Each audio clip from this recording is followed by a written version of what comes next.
terminamos la Semana de la Mujer y empezamos una nueva etapa, que es el periodo de fiestas del Perro ya, en cuyo programa de fiestas va incluida la presentación de la publicación editada por la Diputación de nuestro paisano José Ángel Planillo, una persona inquieta, preocupada por todo aquello que se refiere a historia, a sociología, al entorno en el que vivimos, cuestiones artísticas, culturales, etcétera, etcétera. Su obra, yo ya la he visto un poco, no voy a explicarlo, será él quien me explique y demás, pero sí que quiero agradecer su interés por las cuestiones relacionadas con nuestra población y al mismo tiempo incitarle a que continúe en esa actividad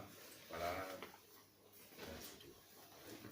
Y yo simplemente te doy la palabra para que expliques toda tu obra. Muchas gracias. Bueno, pues buenas tardes a todos. Muchas gracias por vuestra presencia, lo primero, y empezar por eso, primero dando las gracias al Ayuntamiento y a la Diputación por haber publicado este trabajo y a vosotros por venir y intentar un poco aprender lo que tenemos de patrimonio en altura, porque hace un año y medio, a ver que empecemos bien ahora, hace un año y medio ya estuvimos aquí también presentando otro trabajo, en este caso era sobre las cruces, pilones y casilicios, con la idea un poco de dar a conocer un patrimonio que realmente no suele estar documentado en los libros, es un patrimonio etnológico que por desgracia no queda nunca reflejado en las actas de los historiadores, que siempre recogen pues que si la Cueva Santa, que si la Cartuja, la iglesia o otros acontecimientos históricos, pero estos pequeños elementos pues se van perdiendo con la memoria y si no hacemos un trabajillo que vaya recogiendo un poco todo este patrimonio que tenemos, pues a la larga se perderá tanto en la memoria como en el tiempo. De hecho, por desgracia ya nos falta alguna que por carreteras, por caídas o por lo que haya sido, pues se han dejado de recuperar. También afortunadamente tenemos el caso inverso, algunas se han recuperado y precisamente hace un año y medio, los objetivos estos de la publicación, como decía, es dar a conocer el patrimonio. Lo que no se conoce no existe y si no existe no se valora. Solamente conociendo lo que tenemos daremos un valor a ese patrimonio, a ese pedacito de historia que nos han dejado nuestros antepasados y nosotros como descendientes suyos hemos de intentar protegerlo y dejárselo a las generaciones futuras. En este caso mi granito de arena ha sido en forma de papel. Lo poquito que conseguí recuperar de todas esas cruces las plasmé en ese libro que supongo que todos tendréis ya y para los que vengan detrás sepan que estaba eso ahí y por qué estaba eso ahí. Luego también, lo que he dicho, aportar datos para futuras investigaciones. Lo mío fue una pincelada. Supongo que hoy también, a raíz de lo que aquí publique, habrá quien me echará en cara, con mucho gusto, que faltan cosas, que quieren más, que falta material. Aquí con Rocío en su momento ya me dijo que su familia era la propietaria del antiguo molino de la Jarea. De haberlo sabido antes, pues seguramente hubiera plasmado y hubiera desarrollado más ese molino. Aquí he plasmado lo poquito que he encontrado de él. Luego también despertar la curiosidad de vosotros, de los vecinos. En el anterior libro solamente, aparte de la edición que hizo el Ayuntamiento, a nivel digital, en la página que tengo yo controlada, se ha descargado casi 100 veces ya. O sea, ya quiere decir que hay un interés. Y por último, pues a raíz de esto, ya sabéis que yo soy técnico en turismo y guía de turismo, aunque estoy en el paro, pero la idea es un poco dar a conocerlo mediante rutas, y esas rutas dinamizarlas a nivel de que la gente las haga y reconozca el patrimonio. Nosotros en su momento hicimos una a nivel local, también se ha divulgado a nivel comarcal y ahora, luego lo veréis, también se va a hacer a nivel provincial. O sea que el objetivo poco a poco se ha ido cumpliendo. Y como decía, la idea de esto es un poco dar a conocer el patrimonio. Y el año pasado, a raíz de la publicación de las cruces, hubo quien me dijo que faltaba una, que faltaba este pozo de San Vicente, si lo he dicho bien, que está en Cucalón, pero yo ya expliqué en su día que no lo incluí en ese libro porque yo no la considero un pilón. Esto yo lo considero más un ermitorio. La idea era haber hecho un trabajo sobre las ermitas y retablos que tenemos en el pueblo, pero el trabajo este se adelantó por otro sitio y ha salido antes. Entonces, sí que es verdad que faltaba un elemento, no este, que es el que todos me recriminaban, sino este otro. que afortunadamente, pues gracias a la Asociación de Romeros de la Cueva Santa, también se ha recuperado, está vinculado también al santuario, muy posiblemente esté de camino al Cublas, por lo poco que me dijo Vicente Bonanar, que es quien me facilitó la fotografía. Me queda conocerlo en persona porque no lo he podido ver, lo tengo esta visita pendiente, pero gracias a ese trabajo ya ha despertado el interés de unas cuantas asociaciones para que por lo menos un elemento que estaba, como veis, bastante deteriorado, se haya recuperado y tengamos uno más para añadir a esa lista que en su día hice yo. O sea que ese objetivo por lo menos se ha cumplido. El otro que estaría muy bien recuperar también, pues sería la Cruz del Príncipe, porque ahora también veréis que gracias a estas rutas que en su día creé yo, sabéis, bueno, a muchos cuando repartimos en su día el programa aquí, cuando se hizo la presentación, muchos igual no llevaban el QR, pero luego se le añadió a los que los quieran recoger ahora en la oficina de turismo, a todos los libritos ya se llevan ese QR, con la idea de que pues, lo podéis descargar en el móvil y podáis hacer la ruta que incorporé también en el libro para conocer todos estos elementos. Una ruta de aproximadamente 51 kilómetros, que no es para hacerla andando, es para ir con el coche, con la moto, como sea, y excepto uno o dos que quedan un poco más incomunicados, los demás los podáis conocer en persona, junto con el librito, y tengáis una idea aproximada de ese patrimonio. Como decía, esta fue la idea original, pero también a través del ayuntamiento, y también era un poco mi objetivo, era recuperar ese sendero local que hicimos en el año 2001, gracias a la Escuela Taller de la Valdecris, el módulo de turismo rural, que aquel año hicimos varias rutas. Una de ellas era esta de las 3 cruces. En aquel momento solo cogimos la Cruz de San Sebastián, la Cruz de Pallás y la Cruz de San Juan, pero se complementaba con otro segundo sendero, que este es el que irá complementario a la ruta que hemos hecho con este libro que hemos hecho ahora, aunque no va aquí metida, que era el del agua, y así se conocía buena parte de ese patrimonio. Esta ruta andando de senderismo se organizó el día 12 de mayo del 2018. No vino mucha gente, pero sí que la gente que vino pues pudimos disfrutar de ese patrimonio in situ. Vino de hecho gente de fuera también, que es interesante porque que la gente que venga a conocer ese patrimonio a través de las redes sociales y que se vengan hasta el pueblo ya es un logro. Y pues nada, nos dimos una vuelta, fuimos a ver los más cercanos al casco urbano y pues pasamos una mañana bastante agradable. Pero no solo me ha conformado con esta ruta. Como digo, la idea es un poco dinamizarla a nivel comarcal y provincial. Yo también he vuelto a colocar ahora, aprovechando el cartel que me hizo el ayuntamiento, pues en mi página web he colgado para que el que quiera conocerla, pues que tenga la oportunidad de concertar cita y hacerla. Y también gracias al programa de Castellón en Ruta de la Fundación Caja Castellón, para el próximo domingo, el 17 de marzo, también hemos programado otra excursión por estas cruces y una visita a la Cartuja, pero eso lo organizan ellos, simplemente yo les acompañaré como guía y ya está. Pero, de nuevo, una fundación importante en Castellón se ha fijado en esta ruta para venir a esta altura, traer a casi unas 30 personas que suelen arrastrar siempre y dar una vuelta por nuestro pueblo. O sea que esto poco a poco se va creando. Pero, como decía, no se queda solo aquí. Gracias a esa publicación, además, he conseguido recuperar el antiguo camino que de Valdecris subía hasta la Cueva Santa. Gran parte de las cruces, como ya expliqué en su día, marcaban el camino que los cartujos querían subir hacia el santuario. Una ruta que de aproximadamente unos 12 kilómetros, que parte del propio monasterio. Ya enfrente justo tenemos la Cruz de San Sebastián, que nos indica un poco el objetivo a seguir. Y si os fijáis, por ejemplo, tenemos a continuación ya lo que sería la Cruz de Pallás, con ese huequito en su fuste para meter una imagen de la Cueva Santa. Buscaríamos luego ya lo que es la Cruz del Príncipe, que incluso algunos de los aquí presentes ya sé que han ido a buscarla también por ahí.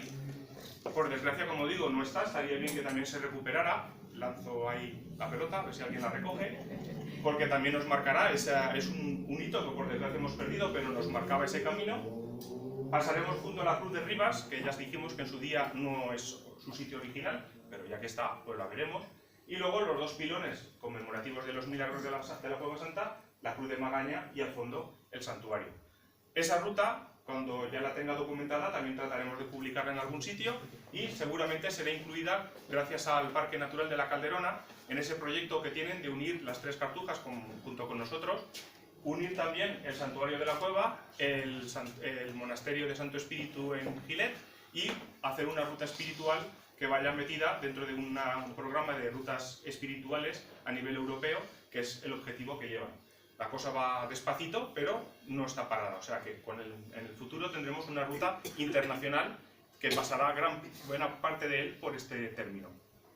Esta ruta en concreto pues nos permitirá conocer elementos como la Cartuja de Valdecrist, la Cruz de San Sebastián, que ya hemos nombrado, el puente que cruzamos para subir hacia la Gravera, el puente del Barranco de Cánovas, la Cruz de Payas, obviamente, también la Fuente del Pi. Es un patrimonio natural, está justo al lado del camino, es una parte importante porque si no hay agua tampoco pasa el camino por al lado. En el Abajo del Boñigo, la Moruda de la Rambla, que recientemente nos presentó aquí también Vicente Pi, los corrales de la Casica Vieja y la antigua villa romana del Campillo. ¿Por qué había tanto interés en esa zona por los romanos? Ya se explicará en su día. Tenemos también la Masía del Campillo y el aljibe que recuperó la Asociación del Cantal, los corrales de Berche, que están vinculados a la Cartuja también, la Fuente de la Pardala, la Fuente del Príncipe, los corrales del Príncipe, la Cruz, aunque no esté, pero bueno, está ahí la base, y luego ya tenemos la Masía de Rivas, la Cruz, la Fuente de Rivas, el Pilón de la Paloma, obviamente, junto con el Pilón de la Pota del Caballo, al final ya la Cruz de Magaña, el santuario y, como no, el atonero de la cueva, que también es otro ejemplar arbóreo que tenemos como un patrimonio vivo y que está dentro del patrimonio natural local. Además, esa ruta la hemos incluido en lo que son los caminos de Valdecrist. Ya hemos presentado dos: el Camino de Pescadores, que se presentó recientemente en la Val d'Ixó, que une Valdecrist con Moncófar, tenía en línea directa a la playa, y la Senda de los Cartujos, que vamos a intentar unir las tres cartujas. De momento tenemos unido ya Valdecrist con Portaceli, la idea es bajarlo hasta la Cristi y así unir las tres cartujas valencianas. Luego tenemos la Cueva Santa, siguiendo las cruces, que es el que os acabo de presentar así muy someramente, y nos faltará el Camino de los Pobres, que ya tengo también casi terminado, y a ver si cuando pueda, pues publicaré donde buenamente se pueda. Y vamos a empezar ahora a presentar ya lo que es el libro en el cual nos encontramos. Pero más que presentarlo, como la otra vez lo hice, desgranando cada uno de los elementos, aquí os voy a contar, para que lo leáis vosotros, cómo y por qué ha surgido este libro. Una manera bastante peculiar, la verdad, porque no estaba previsto hacer este libro, yo tenía previsto hacer otra cosa, como ya os he comentado, pero las circunstancias a veces mandan y salen así. Todo empieza por el contacto que empiezo a tener con los miembros de la revista Filigranes, que lo organiza el Museo Valencià del Papel. Uno de sus miembros, Marino Ayala Campinún, que es especialista en lo que son las marcas de agua o las filigranas, publicó en el número 6 de esta revista una filigrana de lo que eran las marcas que ponían los cartujos en las fábricas de papel que estos poseían, tanto en Altura como en Xérica.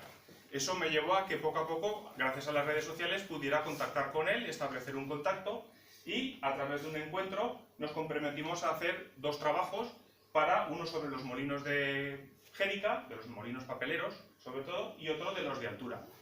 En un principio se iba a meter todo en una misma revista, pero debido a la amplitud de los dos trabajos se decidió partirla en dos y así tener más artículos para más publicaciones. En el número 7 salió la parte de Xérica, y en el número 8 salió este año la relativa al molino del Batán de Altura. Esta es la filigrana y el artículo que hizo Marino Ayala, que lo tenemos aquí, sobre las marcas papeleras. Si os fijáis, la fondo de pantalla que he puesto para lo que es la presentación, en estas no se ve mucho, pero en otras se ve más, es la misma que tenemos ahí. Y nada, de Marino solamente deciros que es desde que prácticamente por formación y estudio, pues, y oficio, desde los años 70 está muy vinculado al mundo del papel. Esa vinculación, tanto formativa como laboral, le llevó a encontrar aficiones relativas también al mundo del papel. Y una de ellas era coleccionar estas marcas de agua que solemos mirar al trasluz y encontramos tanto en billetes como en papel, para identificar quién es el fabricante. Lo que empezó siendo una simple carpeta que tenía anexa a los estudios, fue creciendo con el tiempo hasta que en 2004, debido a que por desgracia también los recortes de la crisis se lo llevaron al paro, comenzó a catalogarlas y descubrir que tenía un total de aproximadamente unas 4.000 marcas de agua diferentes que, pues debidamente clasificadas, ha ido ayudando también a exponerlas en diversas colecciones. Si no pasa nada, este año lo podremos disfrutar aquí en Altura, porque si podemos para septiembre, para julio, agosto, queremos traerlo con las jornadas que haga la Cartuja y que nos haga un taller de filigrana. Pues aquí tenemos el encuentro entre Gonzalo Mateo, que es el que hizo la parte de Jérica, Marino y yo, hace un tiempo ya, y parte del resultado. En el número 7, como he dicho, el trabajo de Gonzalo Mateo, que hablaba sobre la industria papelera de Jérica, y en el número 8 ya tenemos el del batán, que es básicamente la parte principal del trabajo que aquí presentamos. El hacer el trabajo de investigación para esto me sirvió para darle ya un cuerpo que, gracias a la conferencia que también a través del ICAP impartió el profesor Chimo Aparici este año en Segorbe, pues pude complementar y ampliar la parte del batán. La parte de la revista se tuvo que cortar porque por la extensión de las publicaciones, aquí tenemos a Rafa Martín, que también sabe que me tengo que ajustar a una columna que tengo y no puedo pasarme de ahí, pues aquí pasa lo mismo. Me dan un número de palabras, me tengo que ajustar a ese tamaño y tengo que recortar por donde pueda para que se ajuste lo que yo quería decir. Me tocó quitar muchas cosas, aquí las he podido plasmar y encima añadir las aportaciones que gracias a la charla de Chimo Aparici pude incorporar. Así que tenéis un trabajo sobre el batán que nos dice que las primeras noticias que tenemos de del solar que ocupa pues pertenecían a un morisco que la utilizaba como tejería y que a él con el tiempo se lo compró Mosén Jaime Andreu, que es el que dio también los corrales de Mosén Jaime, que están cerca de Cucalón, en el año 1470. Y cuando ya se veía cerca de su muerte, decidió donarla a la Cartuja de Valdecrist para que, bajo condición de que jamás la donasen ni la vendiese, hiciera con él lo que ellos quisieran. Así que pues no sabemos muy bien el por qué está el escudo que se atribuye a Pedro IV, el ceremonioso, las barras de Aragón y la parte de la corona sería de su esposa, doña... ahora se me ha ido el nombre. Bueno, era de honor de Portugal. No sabemos qué vinculación tendría, pero bueno, hasta que se derribó estuvo campeando sobre la puerta principal de la Cartuja. Del batán. A día de hoy está en el Museo Municipal de Segorbe a la espera de que nos lo traigamos al Centro de Interpretación de la Cartuja, porque lo tenemos catalogado ya como centro museístico, con lo cual ya lo podemos reclamar y exponerlo como una parte de nuestro patrimonio y nuestra historia, porque al fin y al cabo es nuestro. O sea que eso sí que os lo dejo. ¿Ya se ha hecho? Muy bien. Está hecho el escrito. Perfecto, pues ya tenemos otro logro más. Pues bueno, pues un poco ese sería el origen de este batán. El proceso del batán básicamente es alimentado con el agua de la esperanza, que consiguió en cierto modo, aunque ya altura ya tenía ciertos derechos, pero a través de la compra que hizo Martínez I de la hilada de agua para la Cartuja, pues el proceso básicamente es a través de la corriente, se mueve un martillo y va batanando esa lana. Recordad que los cartujos tenían cerca de 12.000 cabezas de ganado, que principalmente lo que obtenían era la lana para transformarla en paño, comercializarla y obtener rentas. Pues esa lana se iba batanando para limpiarla de impurezas, de aceites y grasas, y luego ya se trabajaba en esas balsas y toda la maquinaria que tenían perfectamente habilitada para el proceso. Normalmente los cartujos no trabajaban en ello, lo tenían arrendado y con eso obtenían rentas para ir, pues eso, sacando dinero. Pero a partir del año 1683 comienzan a estudiar la posibilidad de incorporar en el edificio un molino papelero, gracias a que había bastante capacidad para ello. Y a partir de ahí empezarían a fabricar papel de diversas calidades y montar esas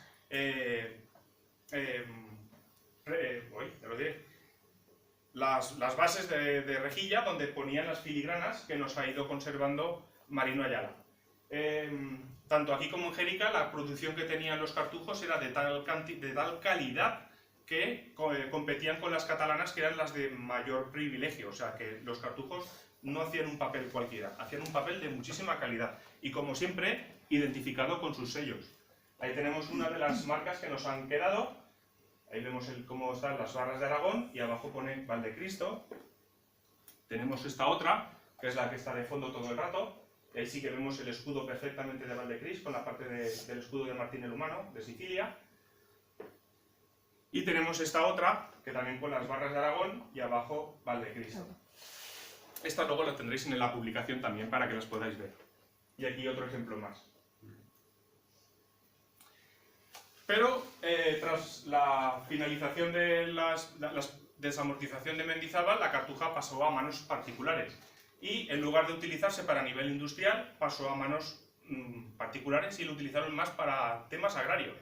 Aunque durante la Guerra Civil también tuvo una ocupación un tanto peculiar, pues fue parte del puesto de mando de la Agrupación de Maniobra Antiaérea, la DECA, perdón. Ahí os he puesto un poco, supongo que habría una especie de cañón antiaéreo y bueno, el símbolo que tenían el ejército republicano, las tropas del ejército republicano que estaban controlando esas piezas antiaéreas. El frente nos quedaba un poco más lejos, pero supongo que por aquí arriba todos sabemos que hemos sufrido bombardeos y pues estos tratarían un poco de combatir esos aviones.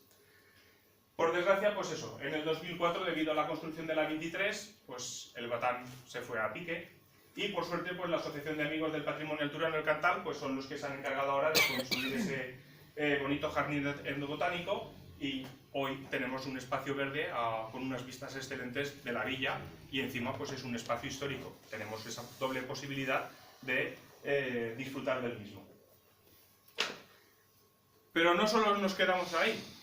El motivo para estudiar el Molino de los Frailes, o la Fábrica de los Pinos, como también se le conoce, es todavía más rocambolesco. Aquí tenemos, en cierto modo, una de las culpables de este estudio, puesto que ciertas televisiones extranjeras, más aparte también algún medio autonómico, se interesaron por él debido a los supuestos, que también Rafa Martín también en su día lo cubrió, sucesos paranormales que ocurrían dentro del molino. Hace años ya tuve que estudiar también este molino para lo que era la publicación que se hizo gracias a las actas del Congreso Internacional de las Cartujas Valencianas que se celebró en 2003 en el Puig. Ahí cogí una base muy básica porque en aquel momento estaba empezando a trabajar este tema.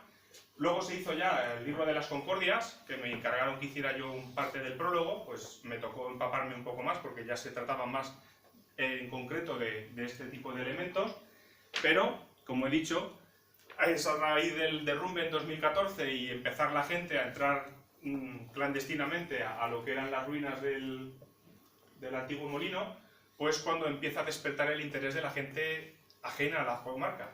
Vinieron muchísimos fotógrafos, también alguno que vino a robar y demás, y ese interés por lo, digamos, paranormal es lo que me llevó a que empezara a documentarme más. Fruto de todo ello, pues es el reportaje que Tamara Villena y Chema Rodríguez publicaron hace nada en las provincias, un amplio fotoreportaje con un montón de fotografías para ver cómo, por desgracia, este monumento se ha venido al suelo y que gracias también a José Valdolivas, que fue el que me puso en contacto con ellos, conseguimos darle forma. Claro, ya tenía otra parte del trabajo hecho, solamente había que recortar 4 focos, aportar unas cuantas cosas más y sobre todo lo más reciente, los usos que tuvo como fábrica de porcelanas y fábrica textil. Aquí gran parte del que me consiguió dar mucha información fue Teo, el de la armería, que como Lourdes trabajaron allí hace muchísimos años. Me paseó también alguna fotografía para poderla documentar porque tampoco había mucho de aquella época y pues bueno, a partir de ahí, junto con algún trabajo que también hay por internet, pues conseguimos darle forma al texto que luego podréis leer sobre el molino. En resumen, pues que nada, los molinos, los orígenes del mismo se hunden ya a partir del, como mínimo, el siglo XIV, muy posiblemente antes, hasta que Martín el Humano lo dona a la Cartuja de Valdecris para que construyan ahí el molino de altura, un molino de cereal. A partir de... Luego serán los propios cartujos, en un principio serán los hermanos cartujos los que lo trabajaban, pero claro, el continuo pasar de mujeres que llevaban allí el trigo, el estar también rompiendo la regla porque tenían que hablar y demás, llevó a que los propios cartujos decidieran arrendarlo y de ese arrendamiento obtener más rentas porque además les era rentable. Tantas veces se rompía que al final, si se lo dejaban a otro, pues ya se apañaba él con las roturas, pero nosotros lo que entendemos, lo que sacamos, lo sacamos limpio. Tras la desamortización, pues ya empieza a... Sí que empieza en un principio se sigue utilizando como molino, pero con la entrada de la industrialización será la sociedad mercantil de Manuel Casals Ferrer la que empezará a emplear a mujeres para transformarlo en fábrica textil. Hay poquito documentado, conseguí sacar por internet estas fotos de los empresarios que la formaron y un grupo de trabajadoras, mayoritariamente de Altura y de Segorbe, que trabajaban allí. Así, durante cerca de 40 años, hasta que en los años 70 ya será el artista Ramón Inglés el que comenzará a instalarse tanto en la fábrica de Altura como en la de Vétera, y construir estas famosas muñecas que seguro que todos tenéis alguna pieza en casa. Hoy en día pues son unas piezas de colección porque pues dejaron su impronta. Solamente estuvo 15 años hasta que la crisis y la dura competencia que empezaba a llegar sobre todo desde Asia, pues llevaron a que la empresa también cerrara.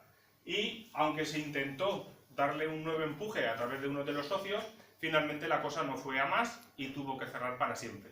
A partir de ahí empezó el abandono del mismo y, pues como todo, si nadie lo cuida, poco a poco la naturaleza va haciendo de las suyas y tras un periodo de lluvias, pues en 2000, no recuerdo ahora el año exacto, 2014 o 2015, no recuerdo ahora, las lluvias se lo llevaron por delante. Tiraron un principio lo que era el techo y a partir de ahí, claro, teniendo el techo libre, los forjados cedieron y abajo. Así que, pues lo que he dicho al principio, empezó a despertar el interés de fotógrafos, amigos de lo paranormal, amigos de lo ajeno también, que entraban a buscar todos esos restos de moldes y de piezas que quedaron sueltas. Y, pues, por desgracia, hay veces que las cosas parece que tengan que estar rotas para que despierten más interés. Nosotros lo que queremos es que no, que se queden en pie y que las mantengamos. Dentro, pues, quedaron muchísimas piezas del antaño patrimonio que tenía, desde moldes, las cientos de piezas y un paisaje un tanto tenebroso, pero lo tenemos ahí y no sería interesante que no se perdiera. Y claro, gracias a estos artefactos hidráulicos y todo lo que mueve el agua, que siempre ha sido fuente de conflictos entre, en este caso, Segorbe y Altura, pues también se han empezado a se sacaron esos planos que algunos el que ilustra la portada, el otro está casi a la contraportada también, para que veamos que no todo es patrimonio mueble o inmueble, sino que como ahora también está haciendo el ayuntamiento, existe un patrimonio en papel, que son los archivos y que son importantes mantenerlos para poder conocer todo lo que luego a los historiadores o a los que nos guste investigar podamos plasmarlo y vosotros lo podáis leer. Luego ya empezamos un poco a partir de esos dos molinos, ¿qué empezamos a tener? Pues empezamos teniendo el antiguo lavadero de la Lósica, que por desgracia, después de haber estado muchísimos años allí cazando cucharetas con mi abuela mientras iba a lavar, pues hoy deja un estado un poco patético. Los dos lavaderos que también perdimos, el de la Jarea y el de la que estaba en la calle del Muro, y el arrebador que estaba antes en lo que era el Portalico. Antiguamente, antes de entrar a los pueblos, no había agua, agua corriente en las casas, y normalmente a la entrada del pueblo siempre se ponía un arrebador para que los animales antes de entrar al pueblo bebieran y al salir lo mismo. Este se ha perdido. Tenemos el otro que tenemos junto a la calle La Parra. Estas fotos, gracias también a la labor que está haciendo Manolo Blay en el Museo de la Memoria, pues por lo menos las tenemos ahí gráficamente recogidas. Si no, pues también se hubieran perdido. Y luego ya tendremos otro tipo de patrimonio, como sería la balsa mayor, que, aunque es una balsa que nadie parece darle mucha importancia, pensad que data de 1531, cuando la construye la Cartuja de Valdecris y el pueblo de Altura para almacenar el agua sobrante de los molinos, y esa agua destinarla al riego. De esa manera no solo se regaba lo que llegaba del manantial, sino que la conseguíamos aguantar y distribuirla mejor por todo lo que era el término. Si a esto unimos que a partir del año 1915 llegan las aguas del Berro, que ahora estamos celebrando, pues la capacidad es todavía mayor, llega siempre una corriente de agua y siempre normalmente suele estar llena. Algunos también hemos ido a pescar, pero bueno, eso ya se ha quedado, después de que se nos la vallaron ya no se podía. Y pasada la balsa tenemos el molino de la balsa, el molino de Doseta o el de Genaro, que es ahora el subpropietario, que por desgracia, pues como ya os he dicho, cuando empecé a investigar no encontraban nada. Me supo muy mal entrar también a la vivienda porque es una vivienda particular y entiendo que te saquen cosas de tu casa estando en la vivienda aislada no es muy grato y menos en los tiempos que corren. Entonces solamente he sacado fotos del exterior, aunque me consta que por dentro está prácticamente está muy bien mantenido. Así que pues lo poquito que he encontrado sirva de base para que alguien, si alguien se anima, pues pueda trabajar con ello.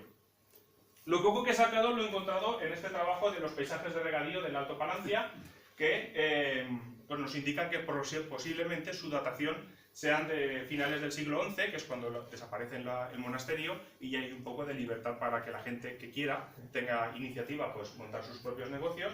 Y, pues como digo, dentro está muy bien conservado y no sería tampoco de más que en el futuro, si surgiera la oportunidad, lo convirtiéramos en un museo etnológico para darle importancia al agua, que al fin y al cabo es lo que ahora mismo estamos celebrando. Y si poco queda del molino de Vicente, pues de la Cartuja, fijaros lo que queda. Lo que ha metido la máquina y se ha dejado en pie, los muros perimetrales. No queda absolutamente nada. Y aparte, pues, eso, al ser un molino que queda en la parte de la procura de Valdecris, que no es la iglesia ni es nada noble para ellos, pues tampoco apenas lo documentan. De hecho, por más que he buscado en toda la información que tengo de la Cartuja de Valdecris, no me aparece cuándo construyen ellos su propio molino. Y ese estaba dentro de los muros. Eso sí, un tanto alejado, luego lo veréis.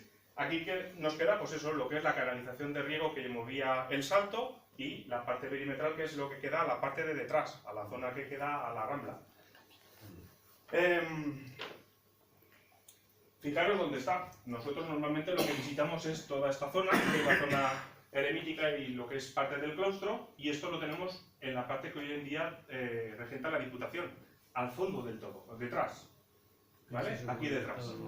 O sea que estaba bastante separado, así como la Almázara, que también la cito, porque tampoco hay mucha documentación sobre la Almázara que tenían dentro de la Cartuja, para lo que es el molido del aceite de los propios cartujos, que también iría con energía hidráulica movida desde la Esperanza, pues no queda nada absolutamente, es así que no nos queda nada, pero bueno, le he dejado ahí caer.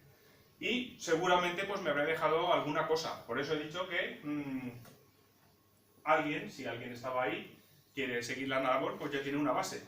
Las fábricas textiles, en este caso, por ejemplo, que teníamos aquí también en la calle El Muro, aquí en la calle Honda y demás, no las he incluido porque aunque van con vapor, que van con agua, no iban con tracción de agua, con lo cual las he dejado aparte. El molino como tal, que también se convirtió después en fábrica de cerámica y de textil, sí que lo he incluido porque era un molino, si no, no lo hubiera puesto tampoco. Y, pues eso, ahí dejo un poco la puerta abierta para que el que se anime tenga un mínimo material para empezar, que ya me consta que por ahí alguien quiere hacer algo. Y pues desearles solamente que disfruten de la lectura, que si encuentran faltas o mejoras, que me lo digan, porque yo quiero también aportarlo y así que es completarlo para un futuro, y que se animen a seguir velando por el patrimonio que nos queda y no quede ni bajo el olvido ni caiga bajo la piqueta. Así que lo que tenemos es de todos, hay que cuidarlo entre todos y no estaría de mal que se cuidara y se valorara. Y con esto pues termino. Muchísimas gracias por vuestro tiempo y atención y espero que disfruten de la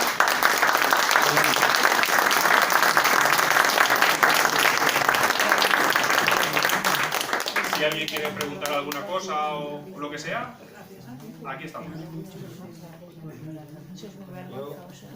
Bueno, estoy haciendo un trabajo en la universidad y tal, y yo quería preguntar a qué público va dirigido este libro, o sea, cuál es la edad más o menos que va dirigida el libro.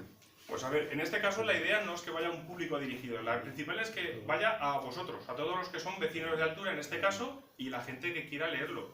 Esto simplemente es una pincelada del patrimonio que tenemos en el pueblo, para que no lo dejemos olvidado, porque normalmente cuando escribimos historias siempre nos centramos en los principales monumentos.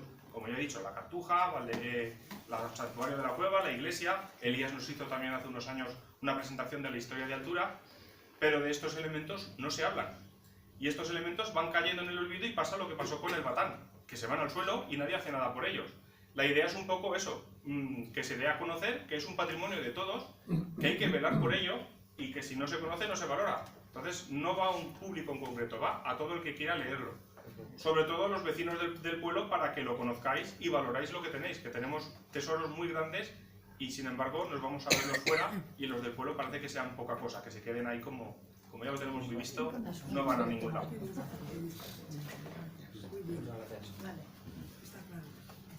¿No queréis preguntar nada más? Pues nada, espero que os guste y que disfrutéis de su lectura. Antes de que os vayáis, os vamos a dar un librito de los que hemos hecho. Es que no os los queríamos repartir antes porque si no, no ibais a prestar atención. Y ahora yo os dejo con el gusanillo y así los leéis. Pues muchas gracias a todos. A ti, a ti.